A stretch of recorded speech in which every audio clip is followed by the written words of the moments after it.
I look like I just woke up because I did wake up just now or like an hour ago, but I did not know how to wake up. Like, I do not know how to get sleep out of my eyes. Anyways, let us talk about this book, Inside the Haveli by Rama Mehta. Now, Rama Mehta is a sociologist, which is like really cool, and she was born in Nainital.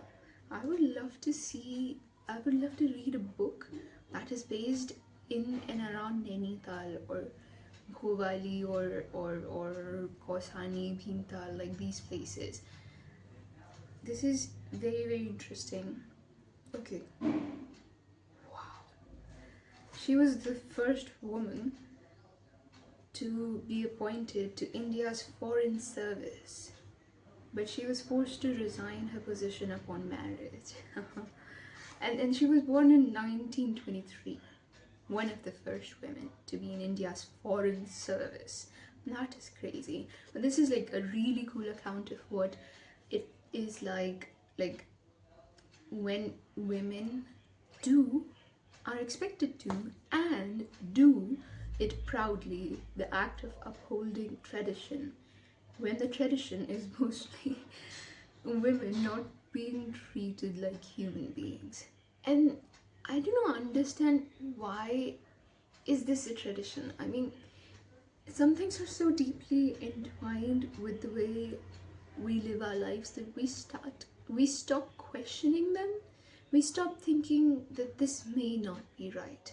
Unless you get a worldview that's different from yours, you would not think of it as a different thing, as a thing that needs to be questioned. It is as natural as the sun shining in the sky, right?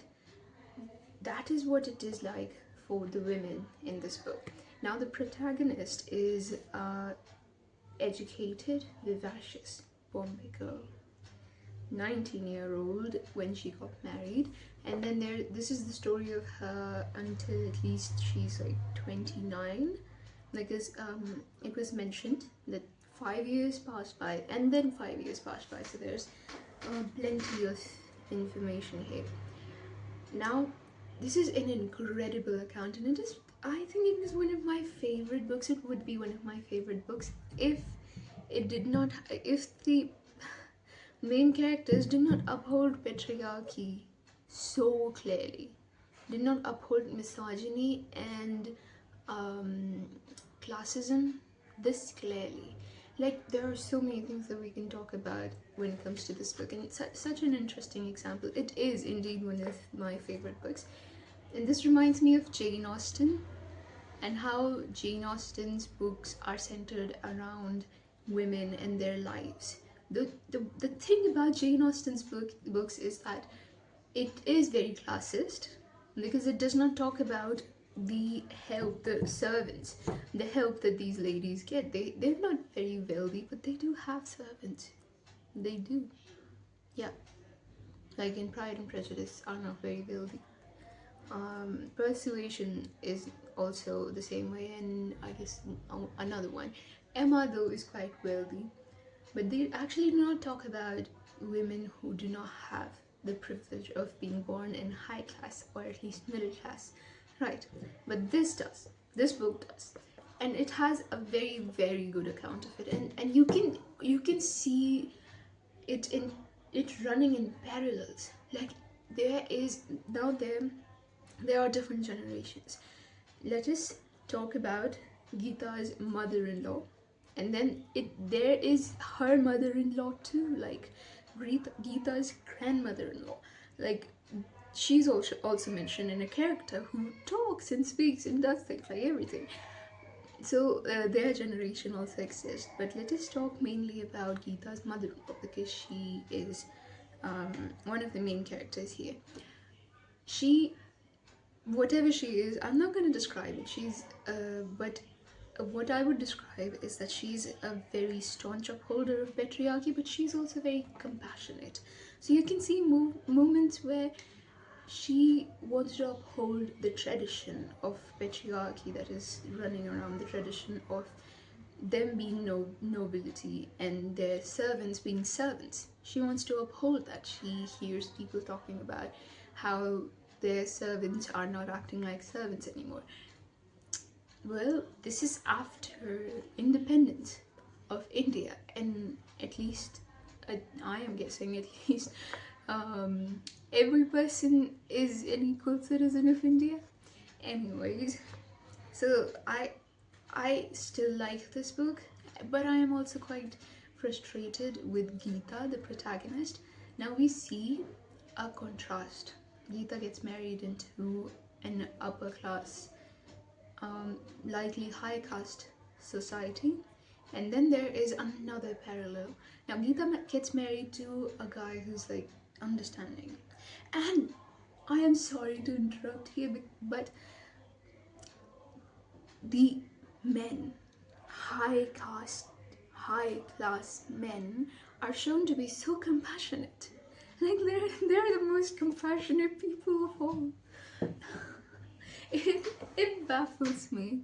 It baffles me, honestly. I'm not sure how true this is because I really do not know, because I have only seen my world. So I do not know what it would have been like, what the ideology would have been like, especially for men in 1950s and 60s. I'm not sure about that. But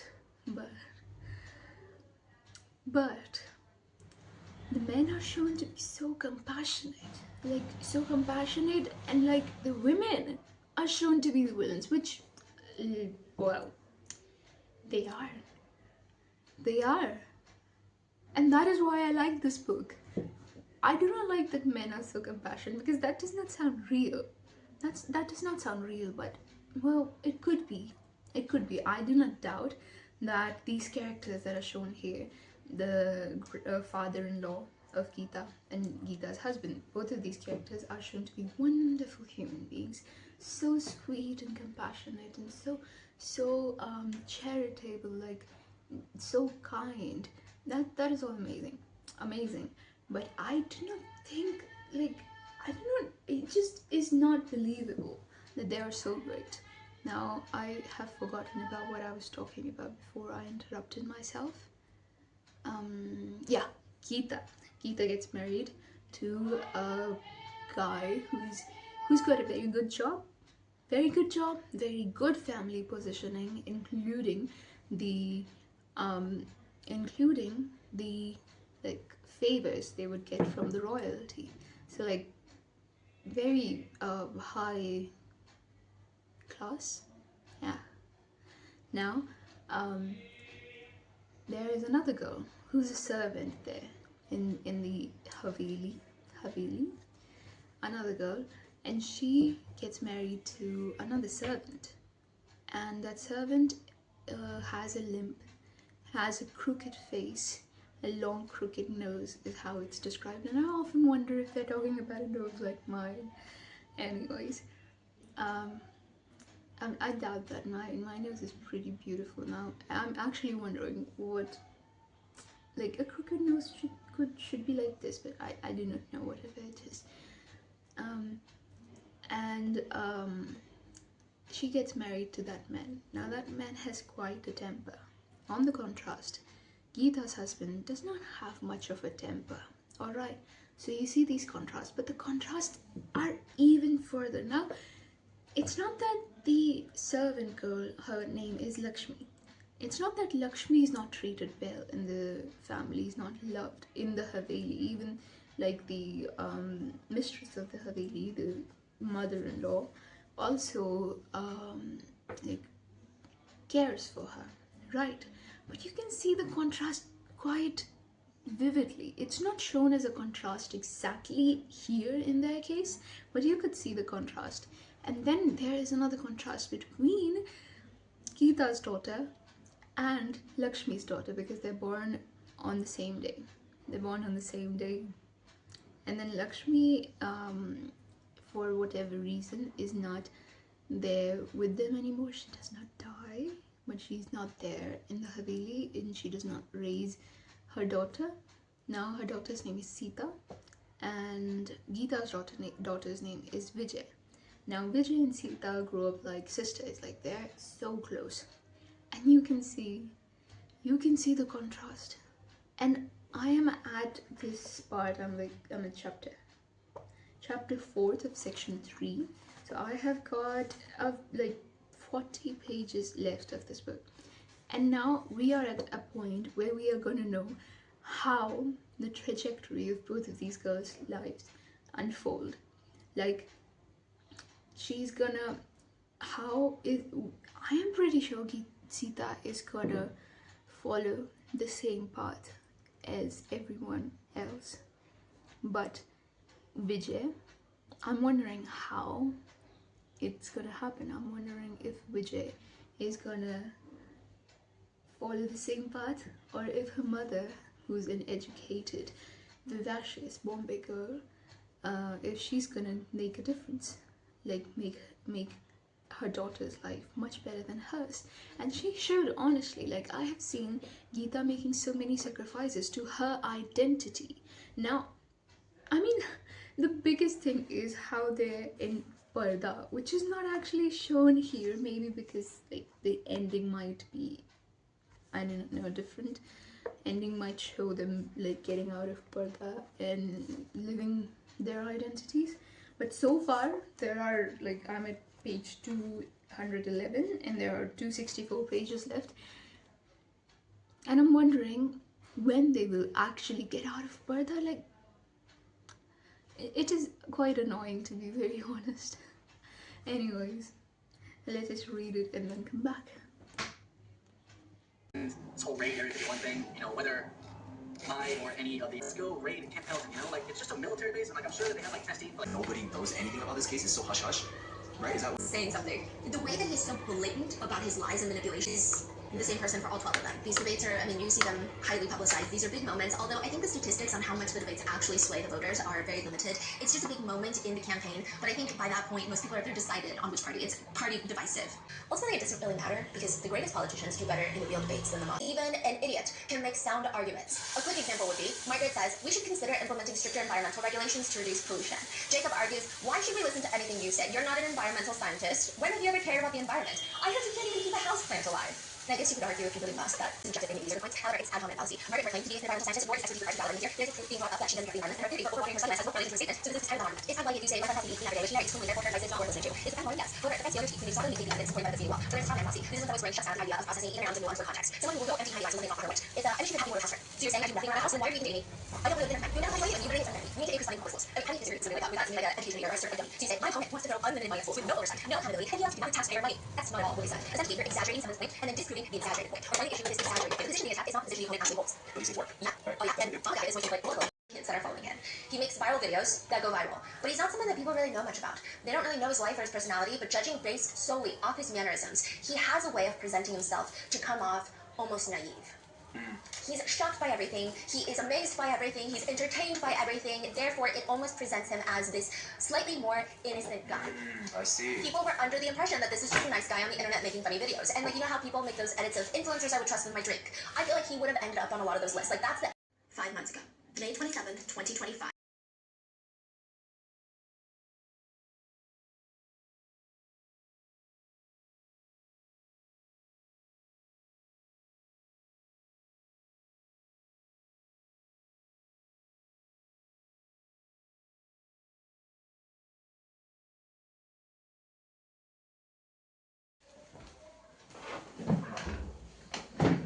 Okay, so I finished the book, and it ended up in an abrupt way.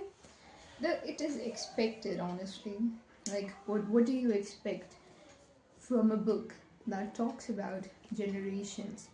More like the life of one person, but that one person is witnessing generations of someone's family, of people living in a single home. So that is what this book is about.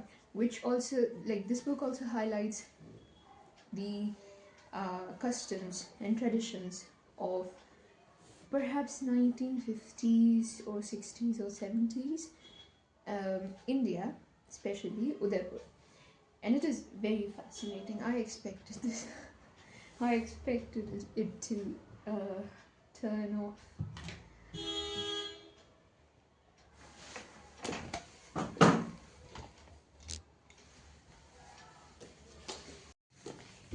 Ah, I am hoping now that you can see my face, and if you cannot, I cannot be bothered to record it again and again. You just have to manage.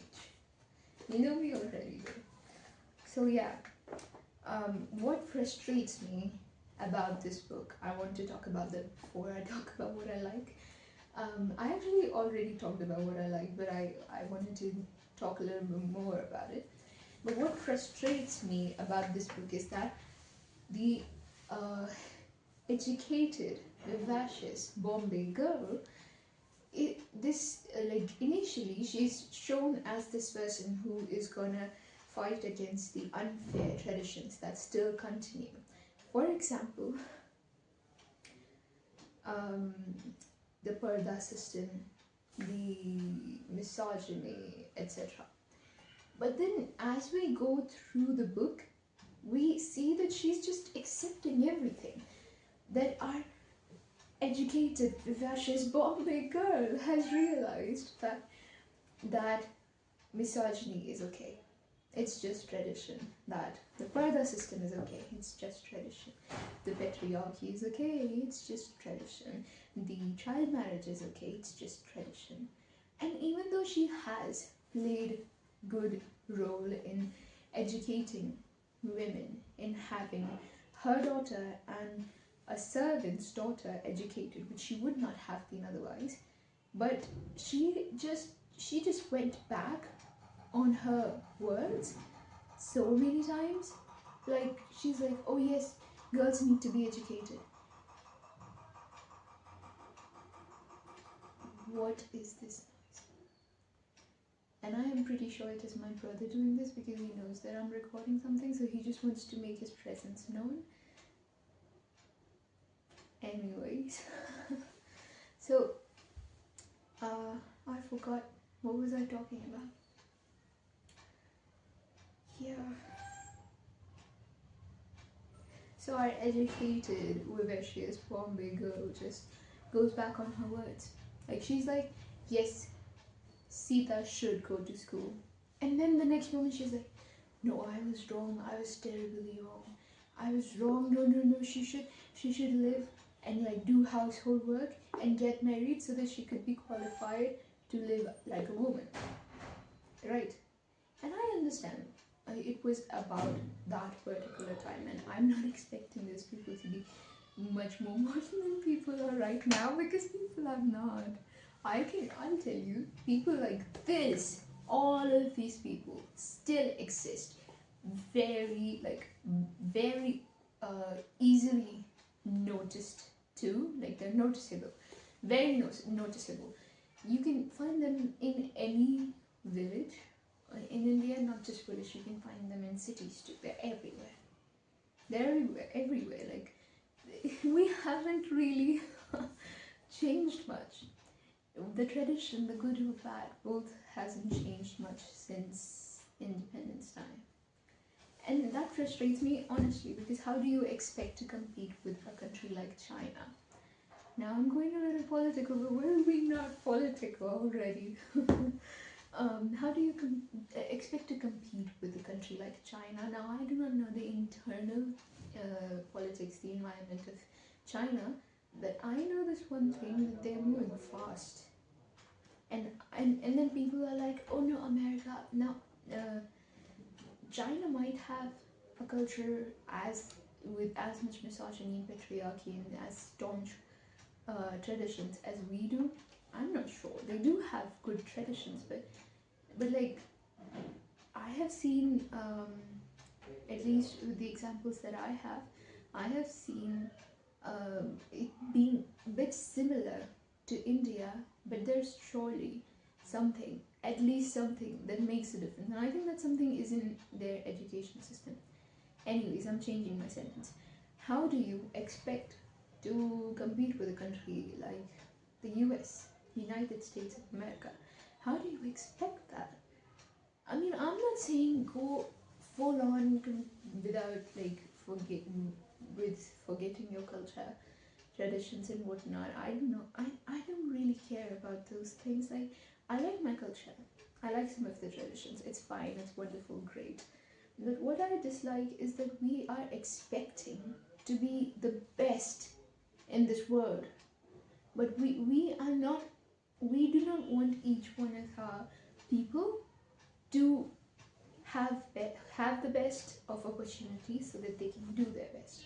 We want the other caste that is not good enough to stay low. We want the lower class people, class who do not earn as much as we do or who do not have as much social standing as we do, to stay there, to not rise up.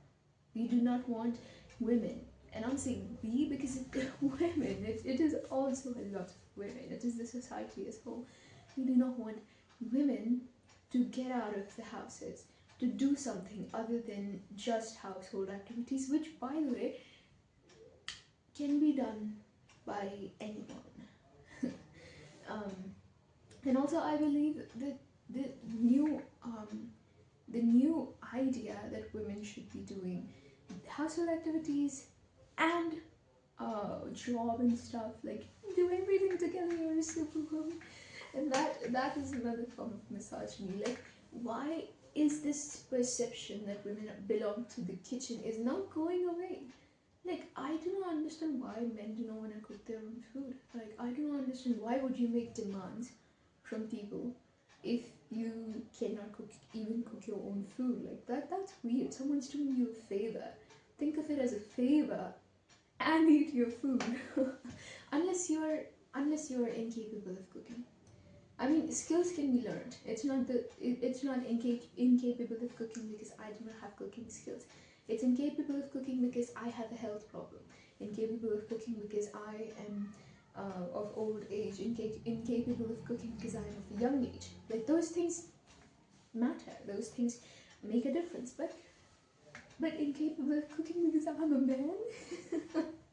That is so weird. Why is it not incapable of like, I'm incapable of cooking, I'm incapable of cleaning, I'm incapable of looking after myself, but I will look after a country, I will look after a lot of people. That is why our systems are flawed.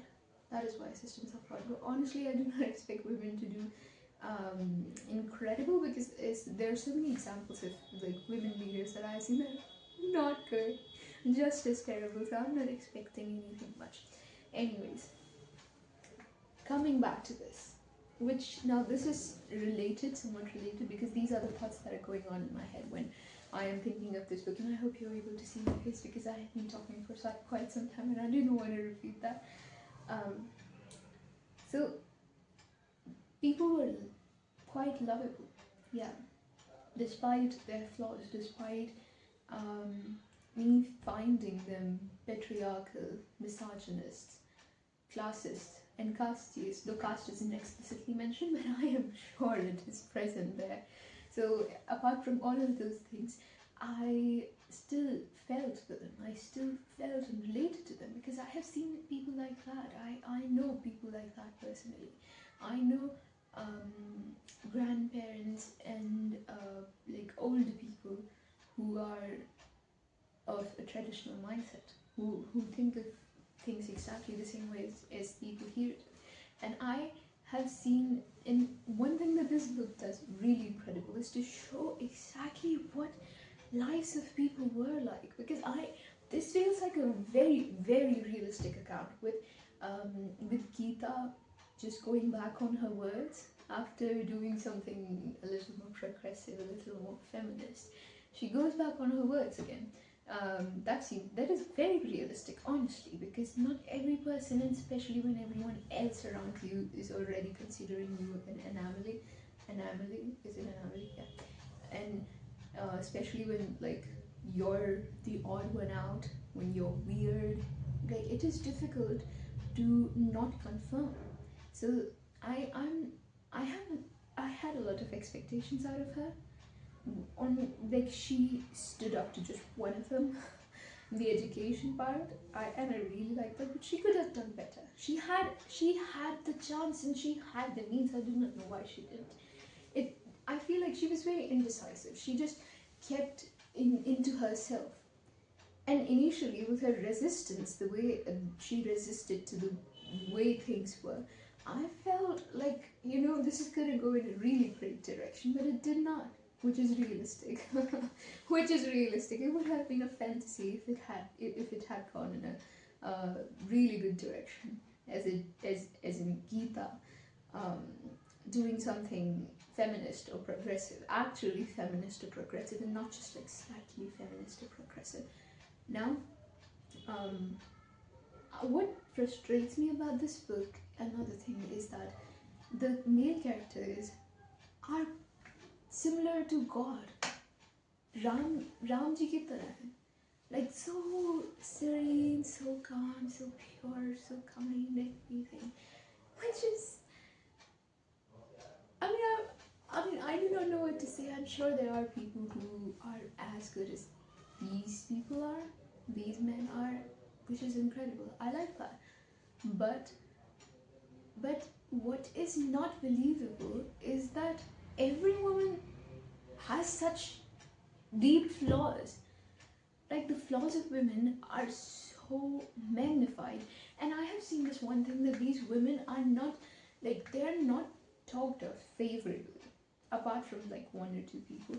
And despite of that, there is affection, which is also very realistic, that women can be misogynist and they can still be affectionate towards each other. They can still love and care for each other, which is very, very true, which is what happens. But the way I see, like, it just kind of breaks my heart. Another thing which breaks my heart is that I do not understand how did Gita, the educated, vivacious Bombay girl, who got married at 19 herself, accepted the marriage of a 13-year-old girl. It makes me want to cry. But that makes sense, honestly, because a 13-year-old girl who was 13 at the time must be my grandparents' age or older right now. So, makes sense, because I have heard of a lot of stories, but now that I'm reading it from the perspective of a woman living in 2025, it does not feel right, because like she's just 13. She's just 13, like it feels so weird. And then she's almost ready to get her 13-year-old daughter get married too. And she got married at 19. She got married at 19.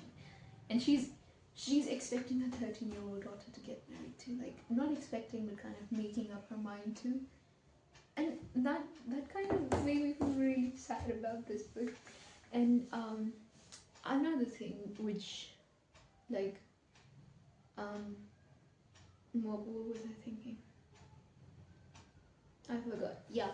So the lighting part. What I liked about this book is the realistic portrayal of people's lives. Is how real you would expect these people to act like. Like, I do not think the portrayal of the male characters was as real, because they were saints. They were like saints, and which I like, which is amazing. I love the character of a saintly old man. I love that, but everyone else is not saintly, but everyone else is actually not as privileged as the saintly person. Like, everyone else who's not saintly enough, who's got some flaw or the other, is a woman or someone from a lower class. So do you understand what I'm saying? I think that the grandfather or the father-in-law of Gita is such a saintly person, or portrayed as such a saintly person, is because of his privileges. Otherwise, he would have been disgruntled, or like, even if we take his natural, like the way his nature is shown here, and if he's exactly of the same temperament, despite his privileges, if he would have been, he would have been called another name for it. But he's just not called another name. It's because of his privilege. And every other person, including his wife and his mother, they have been called names, and by the author. I mean, of course, the author is writing, but this is from a third person point of view. So like they would the way the third person looked at them was through the eyes of someone who notices flaws, which is incredible. But there was just one person, the father-in-law, Geeta's father-in-law, who had the most privilege, honestly, and his son. And they were the saints, like they were saints, they were saints, which I did not like. So yeah, this, and then I really like the emotional aspect of it. Now, you do not understand how great the normal day-to-day life is portrayed here. I mean, the life that I have seen in Indian villages is almost the same as it is portrayed here. So that is an incredible thing, and which is why this is one of my favorite books. Which is why it is one of my favorite books, and also because it gives us a very clear idea about how the traditions were portrayed. Like, I see in the text there is an awareness about the misogyny, about the patriarchy, about the oppressiveness of these traditions, but also there is an acceptance.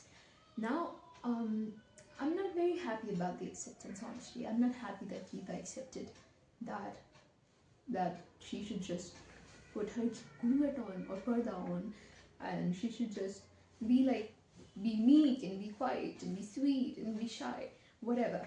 I did not like that. I did not like that. But I mean, that is probably very real, because because I didn't think that like a woman who already gets so much resistance because of being educated, of going to school, completing her high school, gets so much resistance already. If she would have spoken up against so many of these things happening, how much resistance would she have got? But at the same time, I think that Geeta and her kids and herself, she would have flourished really well if she would have moved to another city.